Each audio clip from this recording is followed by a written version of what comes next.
After 2 days it was the Passover, and the feast of unleavened bread. And the chief priests and the scribes sought how they might take him by trickery, and put him to death. But they said, "Not during the feast, lest there be an uproar of the people." And being in Bethany, at the house of Simon the leper, as he sat at the table, a woman came, having an alabaster flask of very costly oil of spikenard. Then she broke the flask and poured it on his head. But there were some who were indignant among themselves, and said, "Why was this fragrant oil wasted? For it might have been sold for more than 300 denarii, and given to the poor." And they criticized her sharply. But Jesus said, "Let her alone. Why do you trouble her? She has done a good work for me. For you have the poor with you always, and whenever you wish, you may do them good. But me you do not have always. She has done what she could. She has come beforehand to anoint my body for burial. Assuredly I say to you, wherever this gospel is preached in the whole world, what this woman has done will also be told as a memorial to her." Then Judas Iscariot, one of the 12, went to the chief priests to betray him to them. And when they heard it, they were glad, and promised to give him money. So he sought how he might conveniently betray him. Now on the first day of unleavened bread, when they killed the Passover lamb, his disciples said to him, "Where do you want us to go and prepare, that you may eat the Passover?" And he sent out 2 of his disciples and said to them, "Go into the city, and a man will meet you carrying a pitcher of water. Follow him. Wherever he goes in, say to the master of the house, 'The teacher says, where is the guest room in which I may eat the Passover with my disciples?' Then he will show you a large upper room, furnished and prepared. There make ready for us." So his disciples went out and came into the city, and found it just as he had said to them. And they prepared the Passover. In the evening he came with the 12. Now as they sat and ate, Jesus said, "Assuredly I say to you, one of you who eats with me will betray me." And they began to be sorrowful, and to say to him one by one, "Is it I?" And another said, "Is it I?" He answered and said to them, "It is one of the 12, who dips with me in the dish. The Son of Man indeed goes just as it is written of him. But woe to that man by whom the Son of Man is betrayed! It would have been good for that man if he had never been born." And as they were eating, Jesus took bread, blessed and broke it, and gave it to them and said, "Take, eat. This is my body." Then he took the cup, and when he had given thanks, he gave it to them, and they all drank from it. And he said to them, "This is my blood of the new covenant, which is shed for many. Assuredly I say to you, I will no longer drink of the fruit of the vine until that day when I drink it new in the kingdom of God." And when they had sung a hymn, they went out to the Mount of Olives. Then Jesus said to them, "All of you will be made to stumble because of me this night. For it is written, 'I will strike the shepherd, and the sheep will be scattered.' But after I have been raised, I will go before you to Galilee." Peter said to him, "Even if all are made to stumble, yet I will not be."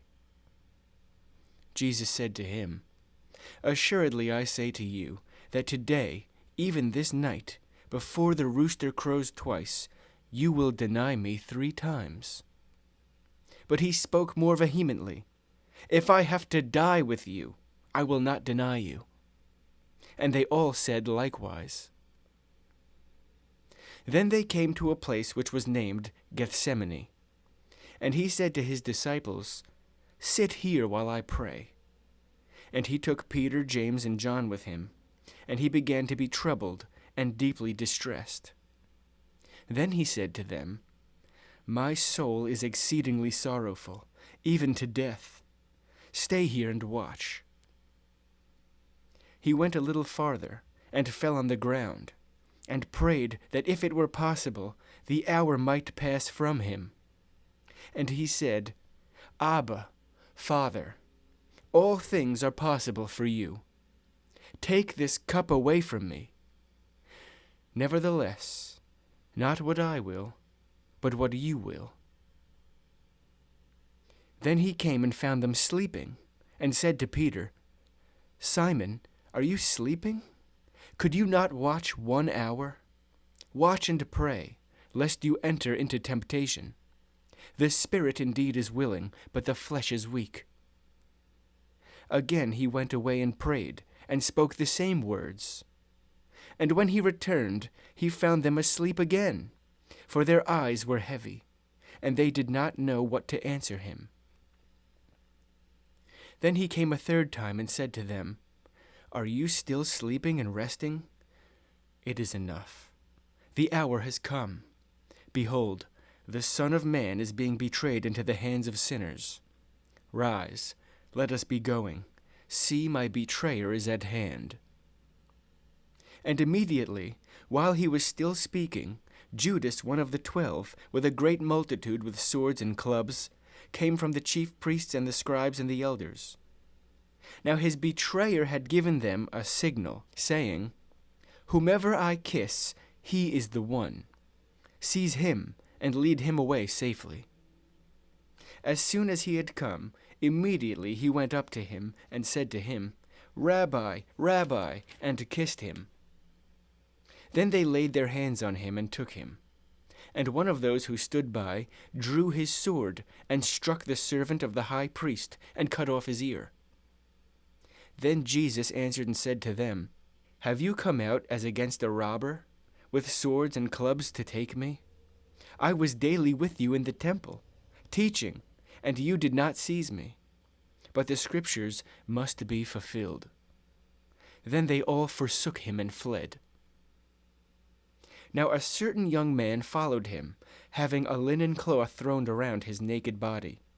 And the young men laid hold of him, and he left the linen cloth and fled from them naked. And they led Jesus away to the high priest, and with him were assembled all the chief priests, the elders, and the scribes. But Peter followed him at a distance, right into the courtyard of the high priest. And he sat with the servants, and warmed himself at the fire. Now the chief priests and all the council sought testimony against Jesus to put him to death, but found none. For many bore false witness against him, but their testimonies did not agree.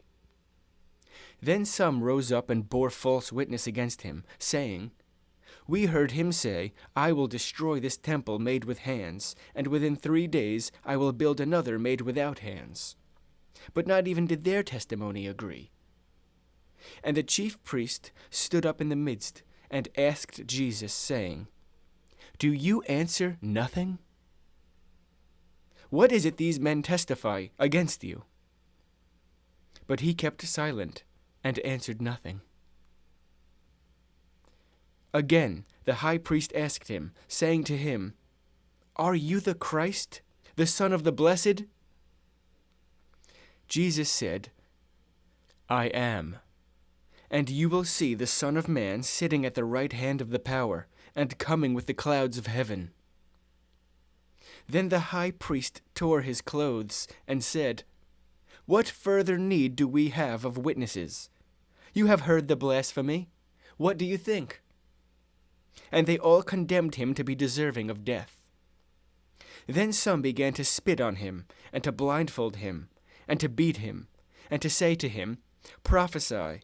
And the officers struck him with the palms of their hands.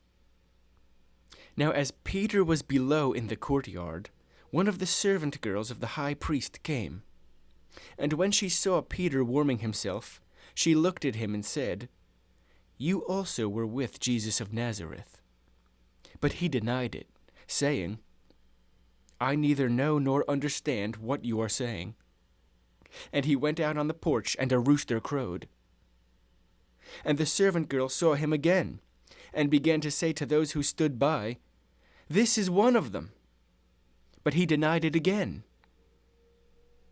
And a little later, those who stood by said to Peter again, "Surely you are one of them, for you are a Galilean, and your speech shows it." Then he began to curse and swear, "I do not know this man of whom you speak." A second time the rooster crowed.